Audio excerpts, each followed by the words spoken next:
లేదు, ఏ ప్రెస్ క్లబ్లో పెట్టలేదు, డైరెక్ట్గా తెలంగాణ భవన్ నా ఆఫీస్ అండి, నా పార్టీ భవన్లో పోయి కూర్చొని నేనేం చెప్పినా, నా మీద కుట్రలు జరుగుతున్నది, నా మీద విషప్రచారం జరుగుతున్నది అని చెప్పిన. నేను రామన్నను బుజ్జగించి గడ్డం పట్టుకొని అడుగుతా ఉన్నా, అన్న నీ చెల్లెని ఒక మహిళా ఎమ్మెల్సీని మన పార్టీ ఆఫీస్లో కూర్చొని నా మీద కుట్రలు జరుగుతున్నాయని నేనంటే మీరు వర్కింగ్ ప్రెసిడెంట్గా ఉన్నారన్న, ఫోన్ చేయరా అన్న, నాకు ఏమైంది బేటా ఎందుకు బాధపడుతున్నావు అని ఫోన్ చేయరా? ఇది ఎప్పుడు జరిగిన ఇన్సిడెంటు?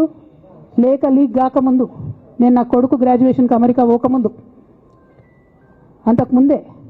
మరి మీరు వర్కింగ్ ప్రెసిడెంట్ కదన్నా, నేను పార్టీ ఎమ్మెల్సీని కదా.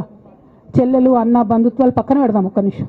ప్రొఫెషనల్ సెటప్లో ఒక పొలిటికల్ పార్టీలో ఒక మహిళా ఎమ్మెల్సీ భవన్లో కూర్చొని నా మీద కుట్రలు జరుగుతున్నాయంటే మీరు మాట్లాడినరా అన్న?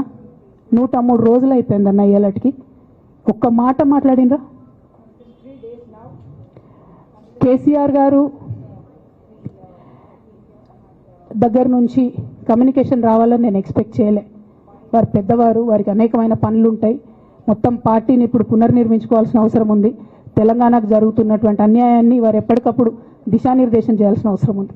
కానీ వర్కింగ్ ప్రెసిడెంట్ గారి దగ్గర నుంచి ఫోన్ రాకపోవడం మాత్రం ఒక మాట అనిపించింది నాకు. నేను కేసీఆర్ గారి బిడ్డను, నేను కూర్చొని ప్రెస్ మీట్ పెడితేనే రెస్పాన్స్ రాలేదంటే మరి ఇంకో మామూలు మహిళా కార్యకర్తకు బీఆర్ఎస్ పార్టీలో మన అన్యాయం జరిగితే రెస్పాన్స్ వస్తుందా? నాకైతే అనిపించలేదు, వస్తుందేమో నాకు తెలియదు. కానీ నేను ఒక మాటకు నాకు సంతోషం అనిపించింది. నాకు నోటీస్ రాగానే అక్కడ మహిళా ఎమ్మెల్సీలు కూర్చొని, మహిళలందరినీ కూర్చొని, ఫస్ట్ టైం అనుకుంటా భవన్లో 5 మహిళలు కూర్చొని ఇండిపెండెంట్గా ప్రెస్ మీట్ మాట్లాడింది. చాలా సంతోషం. ఇటువంటి అంతర్గత ప్రజాస్వామ్యం రావాలనే నేను కోరుకున్నా. మహిళలకు, ఎస్సీలకు, ఎస్టీలకు, బహుజనులకు కోటరీల అడ్డంకులు లేకుండా యాక్సెస్ రావాలి, అది మైక్కి యాక్సెస్ రావాలి, బాస్కి యాక్సెస్ రావాలనే నేను అనుకున్నా. అది జరిగింది, చాలా సంతోషం.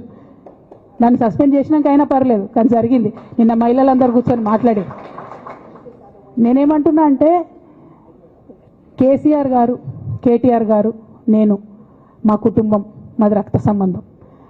పదవులు పోతేనో, పార్టీలకు వెళ్ళి సస్పెండ్ చేస్తేనో పోయేటటువంటి బంధం కాదు. కానీ ఎవరైతే వెస్టెడ్ ఇంట్రెస్ట్ ఉన్న పార్టీలు ఉంటారో, పార్టీలో ఉండి కేవలం డబ్బు సంపాదించుకోవాలనేటటువంటి ఒక ఆలోచనతో, వ్యక్తిగత లబ్ధి పొందాలనేటటువంటి ఆలోచనతో ఉన్నటువంటి వ్యక్తులు, వాళ్ళకి కావాల్సింది ఏంది? మేము ముగ్గురం కలిసి ఉండొద్దు, మా కుటుంబం బాగుండొద్దు, మా కుటుంబం విచ్ఛిన్నమైతేనే వాళ్ళకి అధికారం వస్తుంది. దాంట్లో భాగంగా ఇవాళ మొదటి స్టెప్పు నన్ను బయటేసిరు పార్టీలకు వెళ్ళి. అది ఇక్కడితో ఆగదు. నేను గౌరవనీయులు పెద్దలు దైవ సమానులు కేసీఆర్ గారిని విజ్ఞప్తి చేస్తా ఉన్నా, మీకు ఒక సూచన చేస్తా ఉన్నా.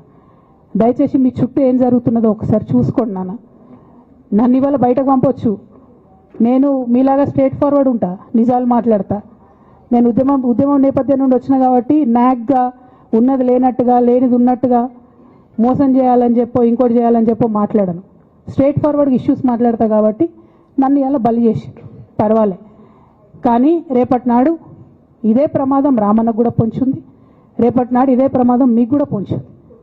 అల్టిమేట్గా బీఆర్ఎస్ పార్టీని హస్తగతం చేసుకోవడానికి జరుగుతున్నటువంటి కుట్రలో భాగంగానే ఇవాళ నన్ను ఎలిమినేట్ చేయడం జరిగింది. నేను ఇవాళ ఓపెన్గా అడుగుతా ఉన్నాను, హరీష్ రావు గారికి నేను సూటి ప్రశ్న వేస్తున్నా, ఈ రాష్ట్ర ముఖ్యమంత్రి రేవంత్ రెడ్డి గారు కూడా నేను